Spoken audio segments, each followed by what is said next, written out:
We Can Do It! Programang hatid ay kwentong buhay na puno ng inspirasyon at aral mula sa ating mga kababayan worldwide. We Can Do It! Dito lang sa inyong 702 DZAS, FEBC Radyo TV.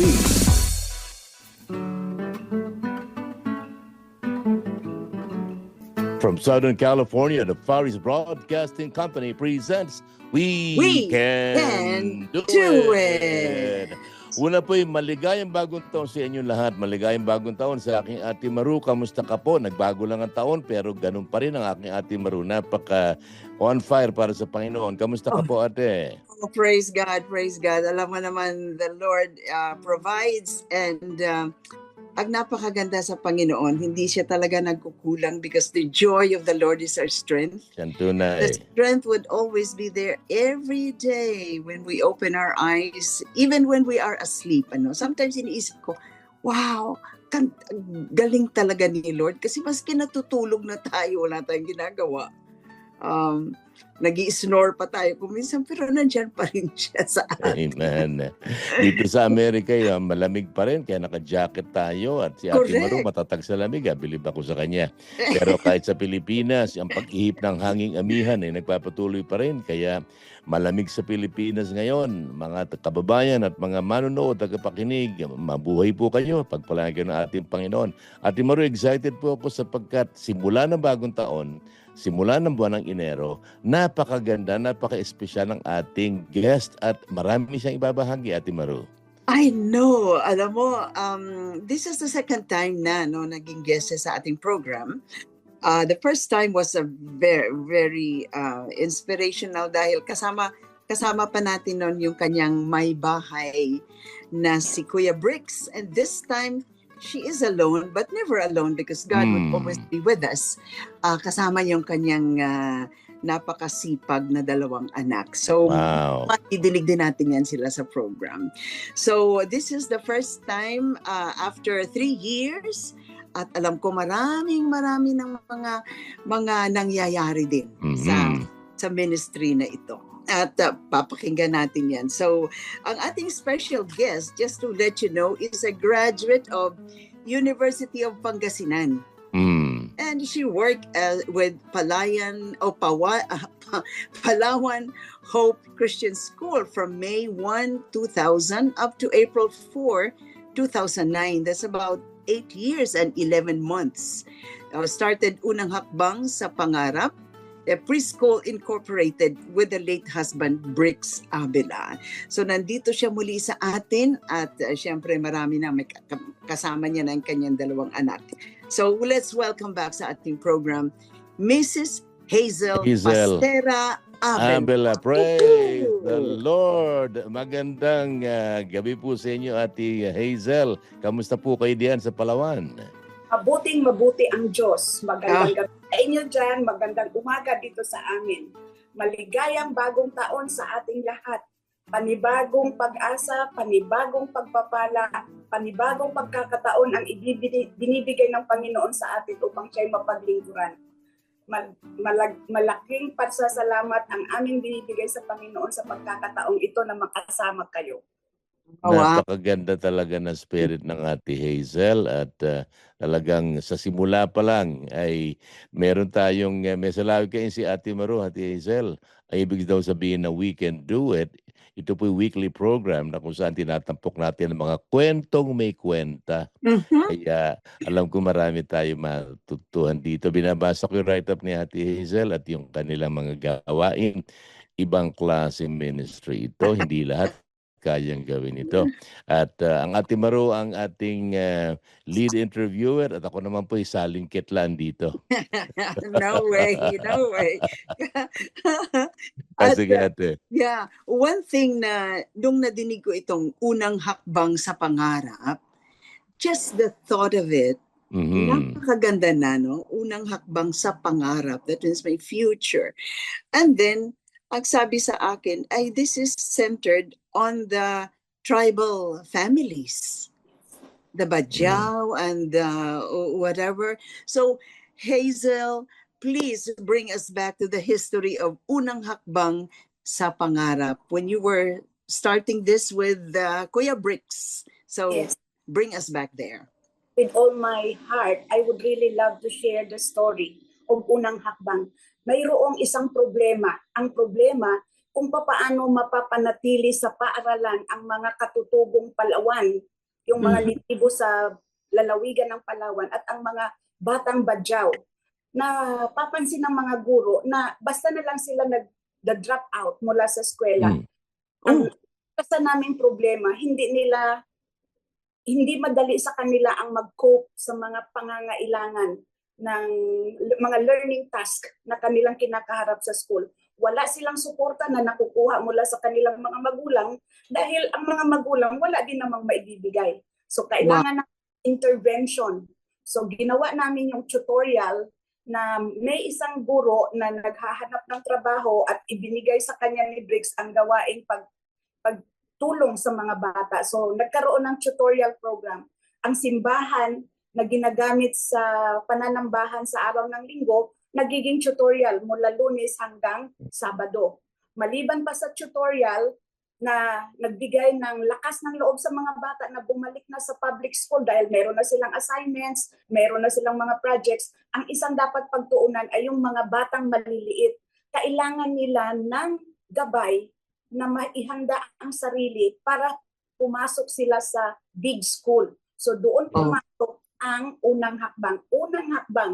Ang unang hakbang at tamang hakbang bago nila tahakin ang talagang malayo at mapanghamon na paghahanap ng edukasyon. So very fitting ang ating ibinigay na programa para sa kanila. Ayon kay Haring Solomon, akayin ang bata sa tamang landas at sa kanyang paglaki, hindi niya na ito malilimutan. Yun ang simula ng unang hakbang. Go ahead. Ate Hazel, ang inyong ministry ay sa Palawan, nabanggit po niyo yung Badyaw. Ano po? Sa pakinig ng marami, alam natin na ito'y tribo. Partikular, tiga saan po, nasa ang bahagi po ng Pilipinas sa mga Badyaw at ano po ang kanilang dialect? Meron po ba silang sariling dialect? That's it. Ang mga Badyaw na ito, sila yung mga pamilya na galing ng Zamboanga. Na relocate sila o talagang hinanap nila noong nagkaroon ng kaguluhan sa kanilang lugar, dito sila pinadpad sa Palawan. At ang Palawan ay isang napakagandang lalawigan na kung saan sila makakapangisda at mayroong nagbigay sa kanila ng oportunidad na magkaroon ng mga sariling bahay. So nagkaroon na silang may mga bahay na silang nakatirik ngayon sa Dalampasigan, kung kaya nakakakuha na sila ng birth certificates dahil meron na silang address. So yun ang mga isang bagay na nagagawa rin ng unang hakbang dahil tinutulungan sila ng guro na makuha ang mga dokumento na ito sa local government. Nang sa ganon, meron na sila talagang opportunity, meron na sila talaga silang pagkakataon na makakuha ng edukasyon. Ayon sa isang nanay, sinasabi nila na ang Badyaw ay walang napag-aralan, pero ngayon meron na silang mga angkin na mga diploma dahil nakakapagpatuloy na sila sa pag-aaral. Wow.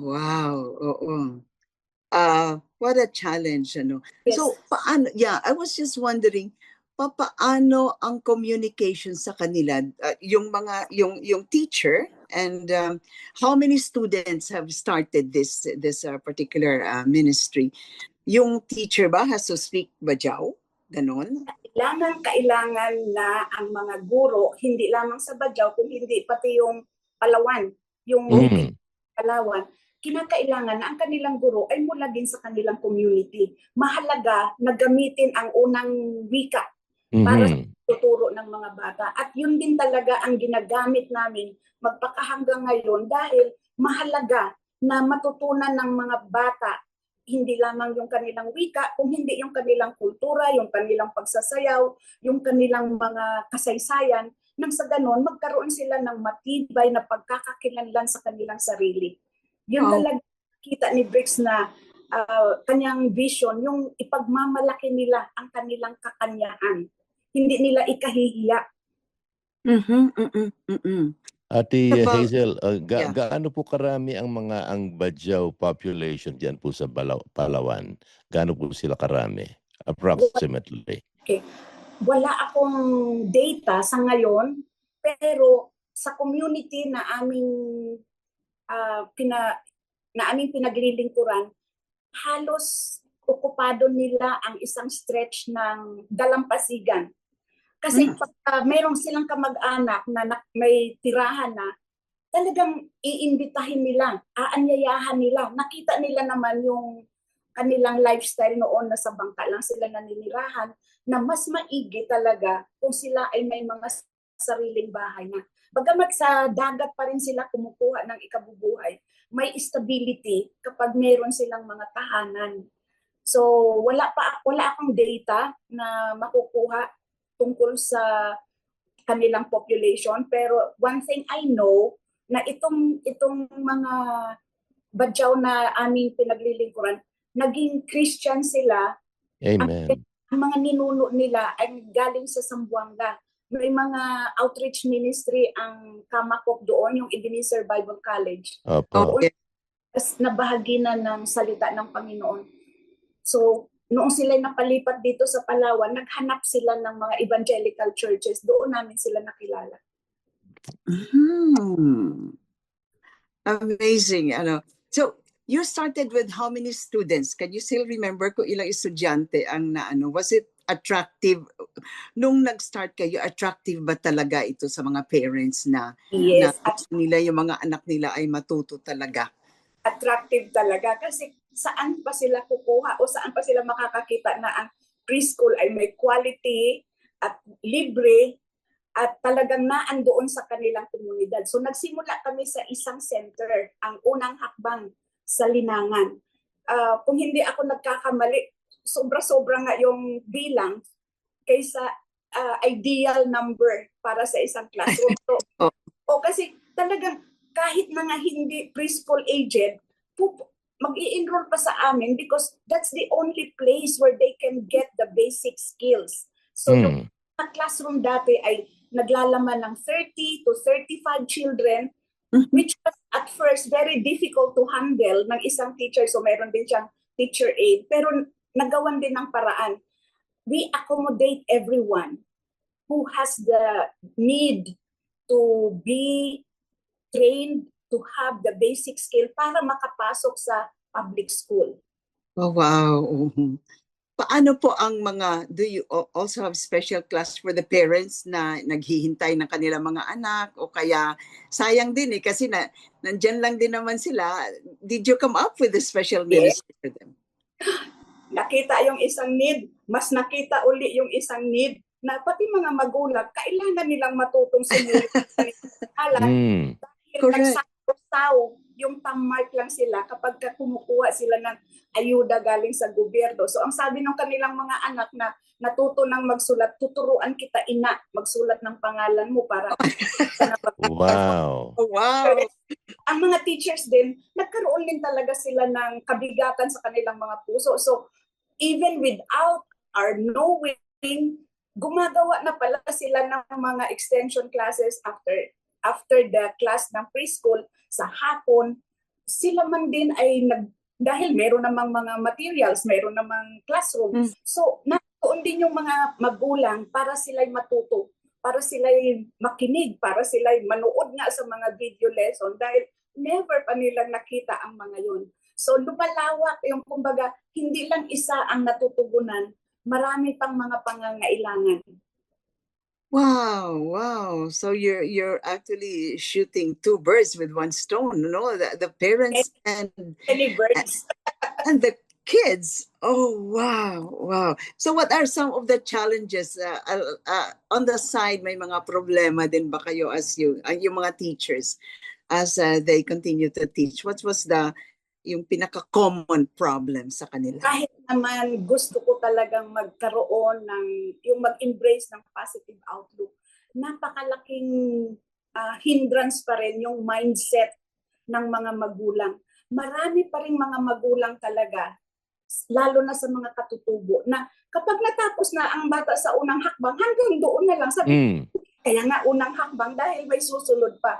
Pero dahil ng katulong sa pagkakaingin, hindi na nila pinagpapatuloy ang mga bata sa pag-aaral. So yun ang napakalaki naming challenge na kung paano namin talaga ma-motivate ang mga parents na dalhin pa ang bata doon sa public school. So lahat ng suporta binibigay pa rin namin. Like for example, yung mga nasa grade 1, grade 2, grade 3 na mga bata, they would still come back to unang hakbang centers for the tutorial.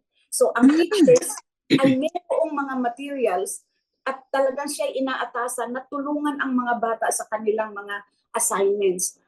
Ang isa pang challenge sa amin, kung papaano talaga mapanatili ang mga bata rin sa kanilang attendance. Dahil ang mga magulang, kapag sila ay nagpapalipat-lipat ng lugar sa kanilang paghahanap buhay, dadalhin nila ang mga batang ito kasi maliliit pa ito. Hindi naman ito pwedeng iiwan sa mga bahay nila na mag-isa o ng mga kuya at ate na nasa public school. So kailangan daladalahin nila yung mga bata. So bihira kaming magkaroon talaga ng mga araw sa unang hakbang centers na perfect attendance. So naintindihan namin yun.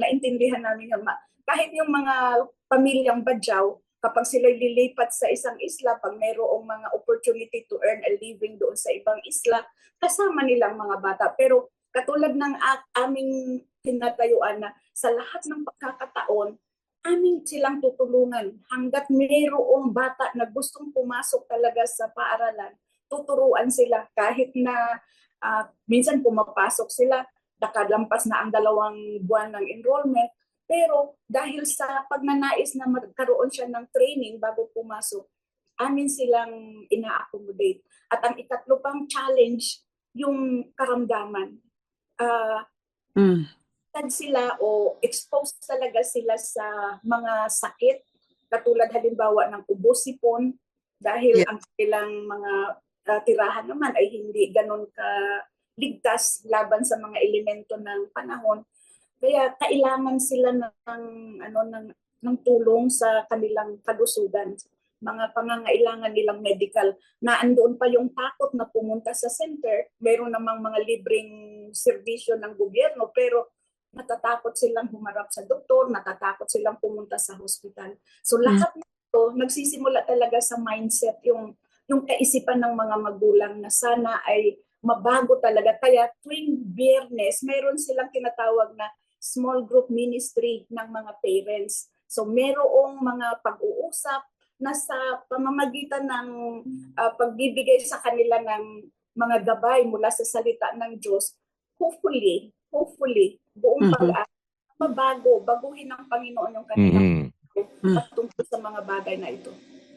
Hindi madali ang pinapagdaanan ninyo, Ate Hazel. Napakaganda ng inyong layunin upang maturuan ang mga katutubo, ang mga mandaragad na ito upang sila magkaroon ng unang hakbang para sa kanilang edukasyon at para sa kanilang kinabukasan. At lagi may hamon na nakakalinsabay. Nabanggit nga po yung mga 3 hamon. At for sure, idadalangin po natin ang inyong ministry. Ngayon ko lang narinig ang patungkol sa inyong ministeryo. Very impressed po kaagad kami sa inyong ginagawa. Hindi lahat ay may ganitong pasanin. Yes. At ang napakaganda nito, nilagay ng Panginoon sa inyong puso ang isang pasanin na una kailangan para maturuan. Pangalawa, ito'y isang bagay na hindi pagsisisihan ng tumatanggap nito ng mga recipients.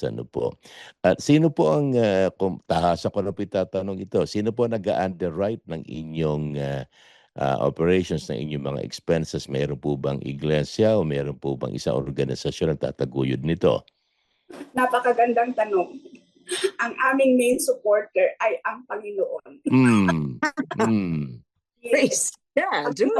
Noon talaga ang aming pinagkukunan ng aming resources. So mulat sa pool ay ito ay personal advocacy ni Briggs. So mula sa kanyang bulsa, niloob ng Panginoon na siya'y makakuha ng magandang trabaho na nagbibigay sa kanya ng malaking financial resources. Binabahagi ngayon sa unang hakbang. Kaya nga pala talaga nung siya'y pumanaw, hinasad ko, nasaan kaya yung pera namin? Doon pala niya na talaga nailagat. Anyway, magmula noon hanggang ngayon, wala kaming, kumbaga, hindi kami umaasa sa iisa o sa isang organization maliban sa Panginoon. This is how we operate. We tell God our needs, and we ask God about our needs, and it's the Lord who tell His people about our needs. So, nakakatuwa dahil more and more, lalo na ngayong wala na si Briggs, bakit nakita na lalong lumago ang gawa ng Panginoon? So, hindi pala manggagaling lang sa sariling kakayanan. In the first interview, aking binalikan, talagang malinaw na sinabi ni Briggs doon na hanggang 4 na centers lang ang kaya niyang i-maintain. But behold, nakita namin ang paggawa ng Panginoon na may mga anak siyang ginagamit, hindi namin kilala, pero nagpapadala na lang sa amin ng mga offer na sila ay maging katulong, maging kasama namin sa ministry. So iyon ang aming pinagpapasalamat sa Panginoon. Praise the Ayun. Lord, praise the Yun. Lord. At taasan ko na rin pong itatanong sa inyo, ano po, yamang maraming nanonood, nakikinig sa atin, sa mga inaantig ng Panginoon diyan. Paano po sila tuwira makatutulong sa inyo? Siyempre po, nasa Palawan kayo, hindi naman sila lahat pwedeng pumunta ng Palawan. Ano po ang magagawa nilang tulong? Partikular po, tulong na pinansyal. Paano po ito maaaring ipadala sa inyo, ate? Meron po kaming, ngayon na kami ay nakaregister na sa Security Exchange Commission, ginagawa na namin ang lahat ng mga procedure ayon sa nakasaad sa ating batas at inaayos natin yung accountability sa pagpaparangal sa Panginoon. Meron kaming bank account, maaari nilang makita ito sa details na ito na isi-share sa atin ng ating host. Dito makikita ang page. Magsimula muna sa Facebook page. Ginagamit namin talaga ang platform na ito na maibahagi ang gawain.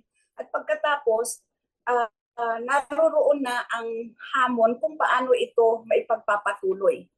Ito nasa yun. Okay. Yeah.